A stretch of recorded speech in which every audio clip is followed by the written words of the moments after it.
mo kalma, baby kalma. Huwag mo naman akong bigyan ng dahilan.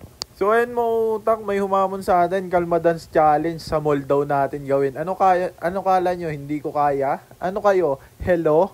Ayun no, kinakalmaan ko lang kayo. Kalma. Sige, kalma. Huwag nyo lang akong bigyan na rason para tabihan ka. Kaya mautak, nakasalamat. Pumasa pa din tayo sa challenge.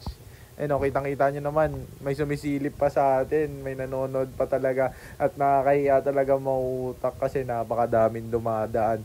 Pero sa mga request nyo, always di lang si Mr. Mautak. At salamat sa mga suporta nyo. At yun lang, geng.